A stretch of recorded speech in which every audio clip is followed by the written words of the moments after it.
नमस्कार मित्रांनो, ठरलं तर मग या मालिकेच्या आजच्या भागामध्ये मी तुम्हा सर्वांचे अगदी मनपूर्वक स्वागत करते.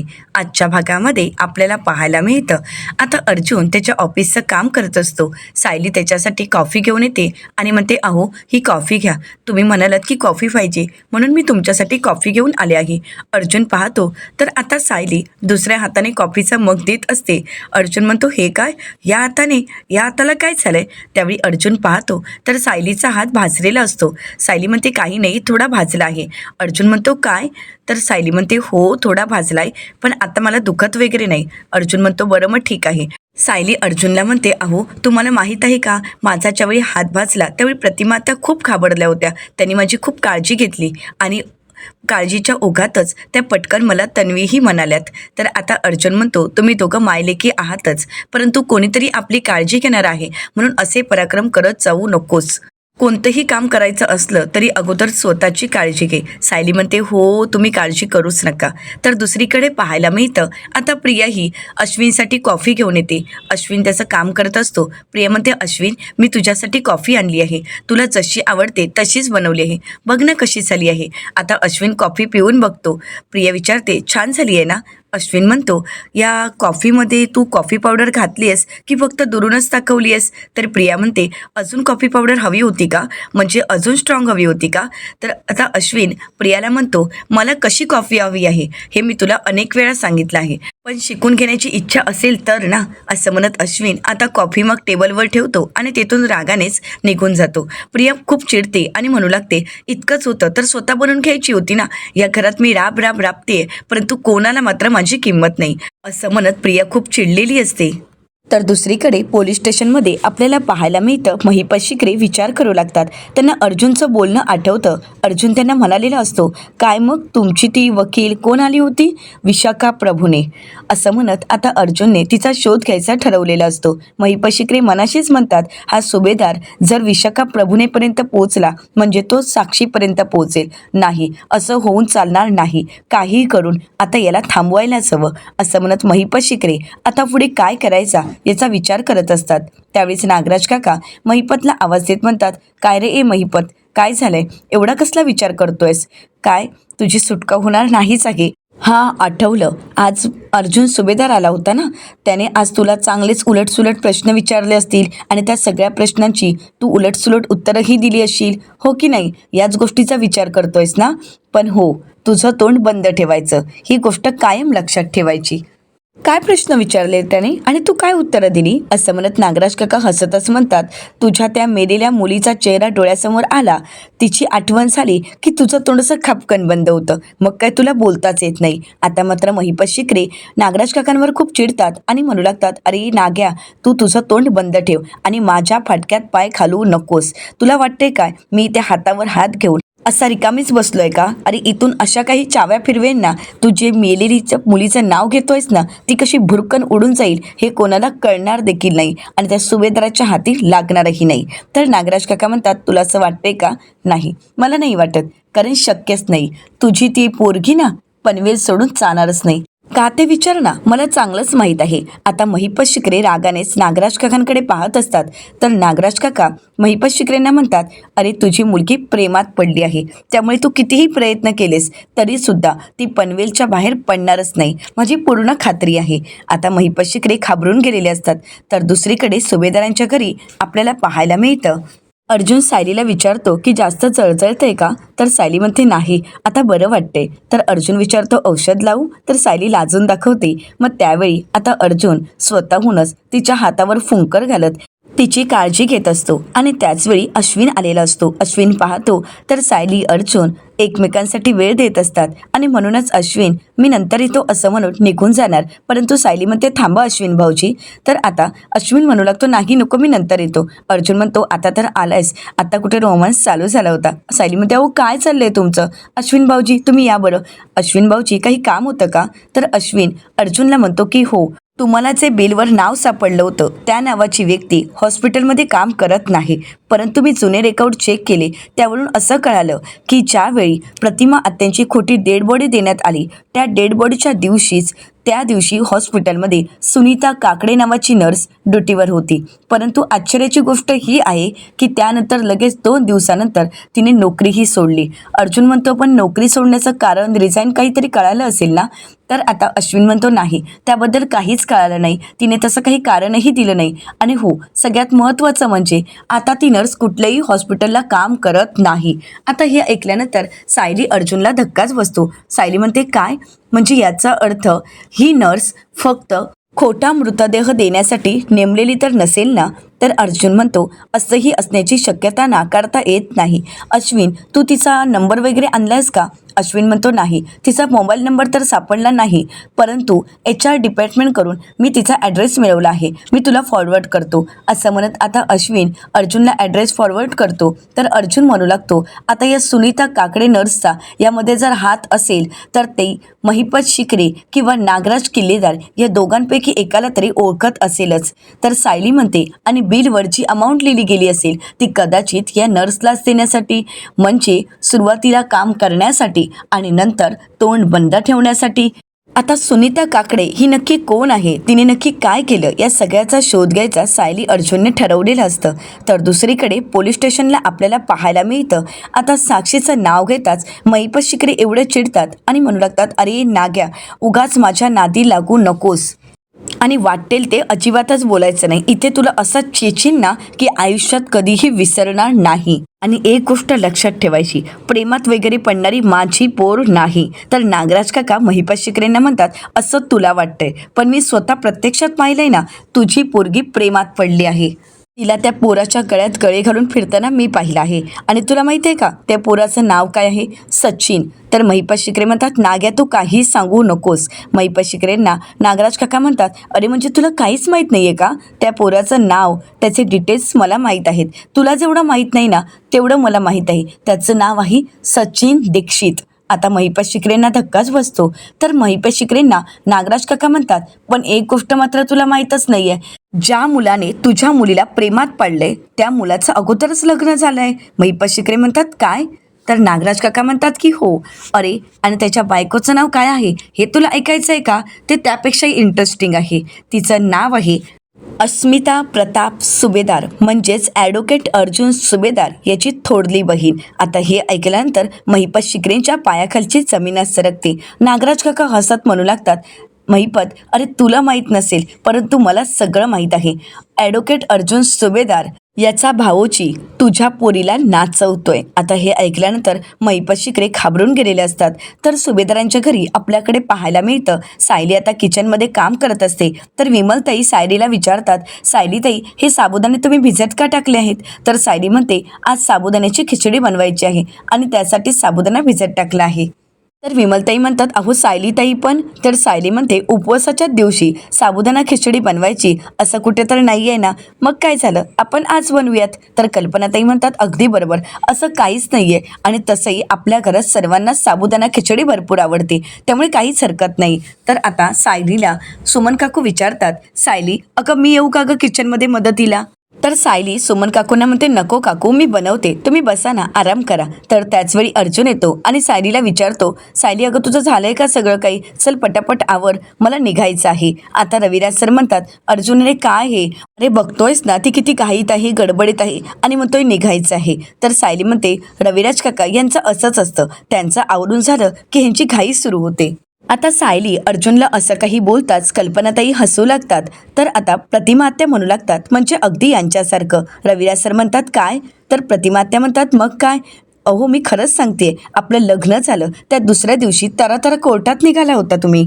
हे सगळं आठवतंय ना तुम्हाला? पण आम्हाला आठवण करून द्यावी लागली की कालच आपलं लग्न झालं आहे, तेव्हा कुठे तुम्ही घरात थांबलात. हे सगळं काही मला आठवतंय. आता अर्जुन जसा वागतोय ना तसेच अगदी तुम्हीही होता. आता रविराज सर म्हणतात हो अगदी नागराजने, असं म्हणत रविराज शांतच होतात. आता रविराज सर शांत होताच अर्जुन विषय बदलत म्हणतो बघा म्हणजे जगात मी असा एकमेव नवरा नाहीये की जो कामापुढे सगळं काही विसरतो, तरी सुद्धा माझी बायको मलाच ओरडत असते आणि त्यातही मम्मा आणि डॅड तिच्याच पार्टीत असतात. तर कल्पनाताई म्हणतात काय? प्रतापराव म्हणतात मी तर काहीही केलेलं नाही, मी तर ठरवून ठेवलं आहे जेव्हा सायली आणि अर्जुन एकमेकांवर आवाज चढवतात तेव्हा आपण काहीही बोलायचं नाही. आता त्याचवेळी प्रिया त्या ठिकाणी येते. सर्वच जण नाश्त्यासाठी बसलेले असतात. तर प्रिया सर्वांना विचारते, बरं तुम्हा सगळ्यांचा नाश्ता झालाय का? परंतु कोणीच प्रियाकडे लक्ष देत नाहीत. सर्वजण खाली मान घालून शांत बसून असतात. तर रविराज सर म्हणतात, बरं सगळ्यांच्या नवऱ्याची उणीधुणी काढून झाली असतील तर आता मला कॉफी मिळेल का? तर अर्जुन म्हणतो, मला पण. प्रतापराव म्हणतात, मला पण. सायली म्हणते, हो मी सर्वांसाठी कॉफी घेऊन येते. आणि त्याचवेळी अश्विन घाईघाईने खाली आलेला असतो. अश्विन प्रियाला आवाज देत म्हणतो, तन्वी अगं माझी कॉफी तयार झाली आहे का? तर प्रिया म्हणते, नाही अरे, हा वेळ आपला किचनमध्ये जायचं नाही आहे ना, नाहीतर मी बनवली असती. तर कल्पनाताई म्हणतात, तुला जर नवऱ्यासाठी काही बनवायचं असेल तर आम्ही अडवणार नाही, तू केव्हाही किचनमध्ये जाऊ शकतेस. तर आता अश्विन म्हणू लागतो, बरं तन्वी तू माझ्यासाठी कॉफी बनवणार आहेस त्यावेळी ती कॉफी जरा चांगली बनव, म्हणजे चिमूटभर कॉफी पावडर टाकू नकोस, ती कॉफी स्ट्रॉंग होईल याचा विचार कर आणि तशी बनव. प्रिया म्हणते, हो बनवते. आणि हो, गॅस मोकळा झाला की घेतेच बनवायला. तर अर्जुन सायलीला आवाज देत म्हणतो, सायली मॅडम अहो तुमचं आवडलंय का?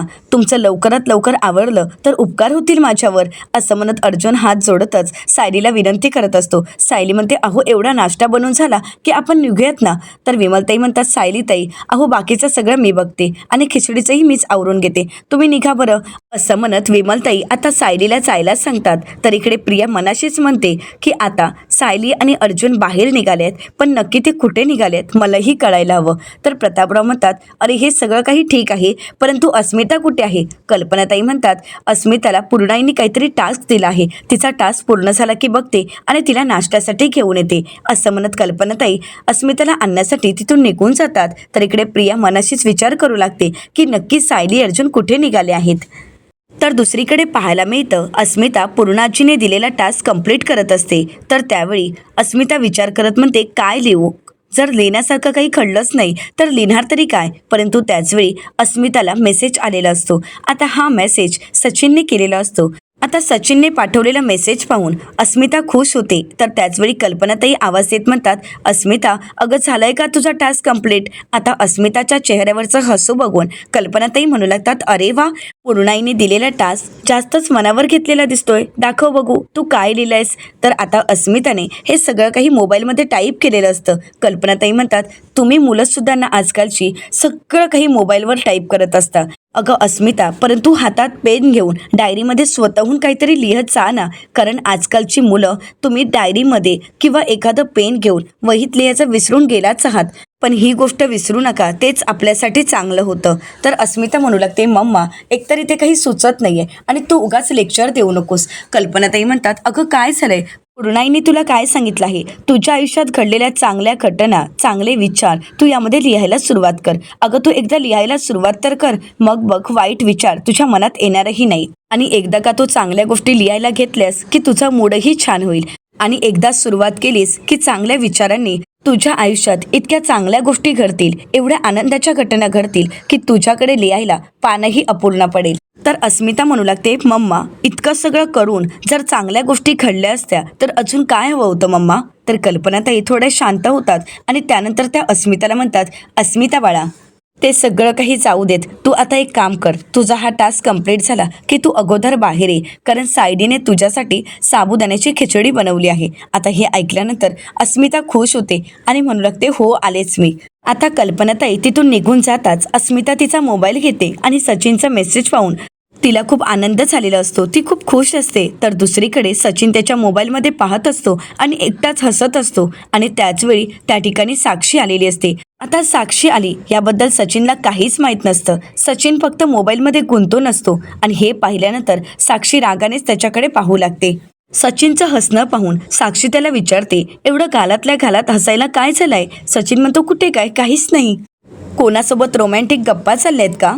आता मात्र सचिन साक्षीला म्हणतो, नाही सॅम, असं काही नाहीये आणि सगळ्यात महत्त्वाचं रोमॅन्टिक गप्पा या फक्त मी तुझ्यासोबतच मारतो. तर साक्षी म्हणते, खरंच? असं म्हणत साक्षी सचिनच्या बाजूला जाऊन बसते आणि सचिनला म्हणते, सचिन मला मोबाईल दे. सचिन म्हणतो वेडी आहेस का सॅम? तर साक्षी म्हणते हो मी मॅड आहे, वेडी आहे. पण एक सांगू का, तू मोबाईलमध्ये पाहून हसत होतास हे मी पाहिलं आहे. कामाचा फोन आहे ना, कामाचा मेसेज होता ना, पण मी तिथून पाहिलं आहे की तू हसत होतास. मग मला आता मोबाईल चेक करायचा आहे. आता मात्र सचिन घाबरून जातो. तर साक्षी म्हणते मी तुला एकदा सांगितलेलं ऐकू आलं नाही का? मला तुझा फोन दे, मला तो चेक करायचा आहे. तू नक्की कोणाशी बोलतोयस हे मलाही कळायला हवं. सचिन म्हणतो अगं कामाचा फोन होता. तर सचिनला साक्षी म्हणू लागते नाही मी पाहिलंय तुझा हा कामाचा फोन नव्हता. सचिन मला फोन दाखव. सचिन म्हणतो सॅम अगं समजून तरी घे. तर साक्षी म्हणते नाही मला काही समजून घ्यायचं नाही. सचिन साक्षीला शांत करण्याचा प्रयत्न करतो परंतु साक्षी काही शांत होत नाही. साक्षी सचिनची कॉलर पकडते आणि म्हणू लागते तुझं कोणासोबत अफेअर चालू आहे का? तू मला फसवतोयस का? असं होऊ शकत नाही. मी तुला कोणाचंही होऊ देणार नाही. सचिन तू जर असं वागत असशील ना तर मी तुला सोडणार नाही. सचिन माझा आहेस तू आणि माझ्या व्यतिरिक्त तू कोणाचाही असू शकत नाही. मी तुला कोणासोबतही पाहू शकत नाही किंवा शेअर करू शकत नाही. वेळ आली तर मी त्या समोरच्या व्यक्तीचा खून करेन. मी खूनही करायला मागे पुढे पाहणार नाही. बघ तू मला फसवत नाहीयेस ना, मला फोन दे. परंतु सचिन काही मोबाईल देत नसतो. साक्षी म्हणते सचिन मी तुला एकदा म्हणालेला की मला फोन दे, मला पाहायचं आहे की तू नक्की ऑफिसचं काम करत होतास की कुठल्या मुलीशी बोलत होतास. सचिन घाबरून गेलेला असतो पण तरी सुद्धा सचिन काही साक्षीला मोबाईल देत नसतो. साक्षी म्हणते नाही आता मी स्वतःला संपवेन. असं म्हणत साक्षी चाकू घेते आणि सचिनला म्हणू लागते मला वीक समजू नकोस. मी कोणाचाही खून करू शकते. वेळ आली तर स्वतःलाही संपवू शकते. मी आता स्वतःला संपवेन. असं म्हणत साक्षी सचिनला धमकी देऊ लागते आणि म्हणू लागते आता तर मी स्वतःला संपवणार आहे. सचिन एवढा घाबरून गेलेला असतो की तो साक्षीला थांबवण्याचा प्रयत्न करत असतो. तिच्या हातातला चाकू काढून घेण्याचा प्रयत्न करत असतो परंतु साक्षी काही तिच्या हातातील चाकू कोणाला देत नसते. ती सचिनला म्हणू लागते नाही जर तू मोबाईल चेक करायला नाही दिलास तर मी स्वतःला आत्ता इथेच संपवेन. आता मात्र सचिन घाबरतो आणि घाबरतच तो आपला मोबाईल साक्षीकडे देतो. साक्षी पाहते तर त्यामध्ये काहीच नसतं. आता मात्र साक्षी खुश होते. ती लगेच सचिनला मिठी मारते आणि सचिनची काळजी करत म्हणते सचिन तू खूप दमत असशील ना, खूप काम करतोस, किती थकत असशील. I am sorry baby. मी तुझ्यासाठी वॉटरमेलन ज्यूस आणू? एकच मिनिट मी तुझ्यासाठी वॉटरमेलन ज्यूस घेऊन येते. असं म्हणत साक्षी किचनमध्ये निघून जाते. इकडे मात्र सचिन घाबरलेला असतो. सचिन मनाशीच म्हणतो की बरं झालं मी अस्मिताचा मेसेज डिलीट केला होता. पण सॅमला असं अचानक काय झालं? ती अशी का चिडली असावी? आता सचिनलाही काहीच कळत नसतं.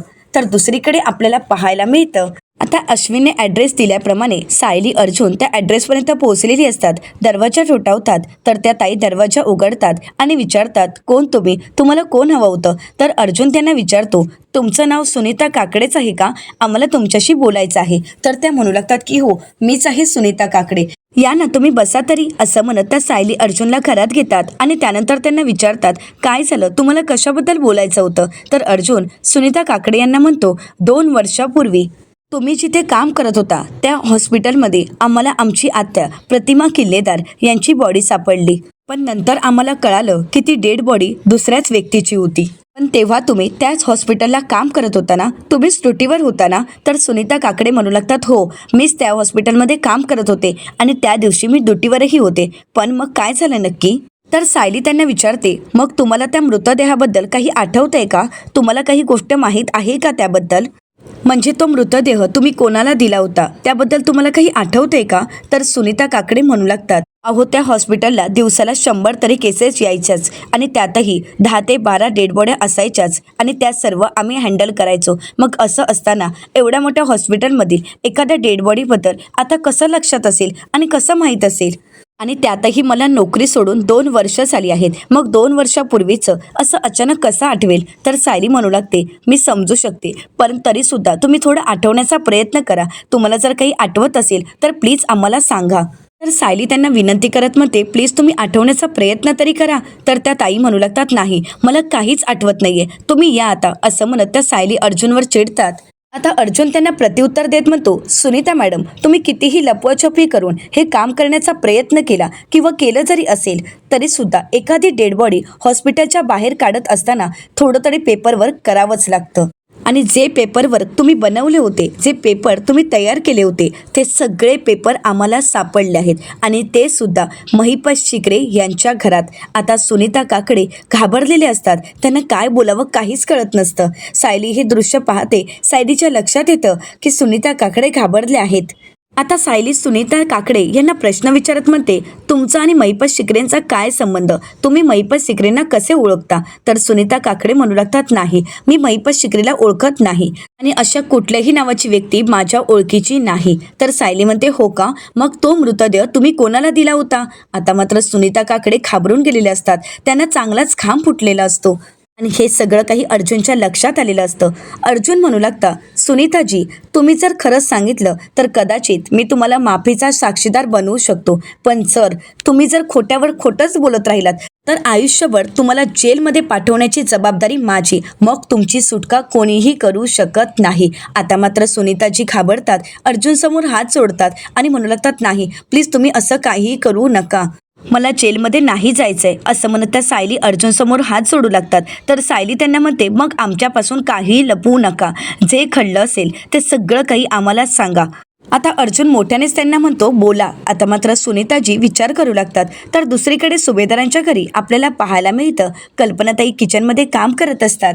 तर प्रतिमा आत्या त्यांचं कौतुक करत म्हणतात, वा कल्पना, अगं उपम्याचा घमघमाट अगदी इथपर्यंत सुटला आहे. तर कल्पनाताई म्हणतात, अगं भाऊजींना आवडतो ना, म्हणून त्यांच्यासाठी उपमा बनवला आहे. तर त्याचवेळी विमलताई येतात आणि कल्पनाताईंना म्हणतात, वहिनी, मी अस्मिताताईंना बोलवायला गेले होते, त्या म्हणाल्यात की मी 2 मिनिटात येतेच. कल्पनाताई म्हणतात, बरं, ती आल्यावर तिलाच विचारूयात. तर प्रतिमा आत्या विचारतात, अगं कशाबद्दल? कल्पनाताई म्हणतात, अगं सायली अर्जुनची वेडिंग ॲनिव्हर्सरी जवळ आली आहे, मग सेलिब्रेशन कसं करायचं याबद्दल आता काहीतरी ठरवायला हवंच ना.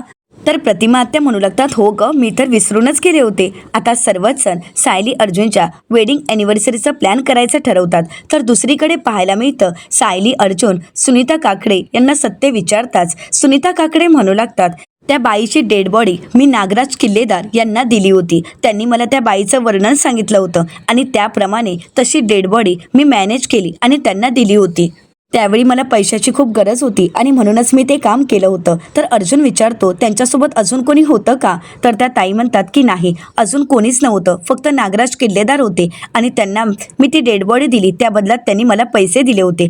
अर्जुन म्हणू लागतो, आता ही साक्ष तुम्ही कोर्टात द्यायला तयार आहात का? जर तुम्ही कोर्टात साक्ष दिलीत तर तुमची शिक्षा कमी होण्यासाठी मी प्रयत्न करेन आणि जर तुम्ही कोर्टात साक्ष द्यायला तयार नाही झालात तर मी तुम्हाला मदत नाही करू शकत. आता सुनीता काकडे विचार करू लागतात. तर येणाऱ्या पुढील भागामध्ये आपल्याला पाहायला मिळतं, अर्जुन सायलीला म्हणतो, बाबूला आपण त्याच वेळी उभं करायचं आहे. आता अर्जुन पुढे काही बोलणार तर त्याच वेळी सायली म्हणते, थांबा थांबा, अहो मी तांदूळ आणि डाळ भिजत टाकली आहे. असं म्हणत सायली आता धावत पळत किचनमध्ये आपल्या कामाला निघून जाते आणि आपलं काम आवडल्यानंतर ती पुन्हा एकदा बेडरूममध्ये येते आणि अर्जुनला म्हणते, बोला, तुम्ही काहीतरी बोलत होता ना? अर्जुन म्हणतो, मी ज्यावेळी बोलत होतो त्यावेळी तुला घरची कामं इडली महत्त्वाची होती. तर सायली म्हणते, अहो महत्त्वाची आहेच. तर अर्जुन म्हणतो, म्हणजे माझ्या ऑफिसच्या कामापेक्षा तुला घरची कामं महत्त्वाची आहेत का? तर सायली म्हणते, घरची कामंही तितकी सोपी नाही आहेत, तुम्हाला वाटतायत तेवढी. तर अर्जुन म्हणतो, ठरलं तर मग आता आपल्या वेडिंग ॲनिव्हर्सरीसाठी हेच सेलिब्रेशन असेल, म्हणजे तू ऑफिस सांभाळायचं आणि मी घरची कामं सांभाळेन. असं म्हणत आता अर्जुन सायलीसोबत हात मिळवणी करत म्हणतो, ठरलं तर मग. आता सायली आणि अर्जुन ही आपली वेगवेगळी जबाबदारी कशी निभावतील हे पाहणं अतिशय रंजक ठरणार आहे. मित्रांनो, अशाच मालिकांचे नवनवीन अपडेट पाहण्यासाठी चॅनलला नक्कीच सबस्क्राईब करा. आजचा व्हिडिओ तुम्हाला कसा वाटला हे कमेंट करून नक्कीच कळवा. आजचा व्हिडिओ जर तुम्हाला आवडला असेल तर व्हिडिओला लाईक करायलाही विसरू नका. व्हिडिओ पाहिल्याबद्दल तुम्हा सर्वांचे अगदी मनपूर्वक धन्यवाद.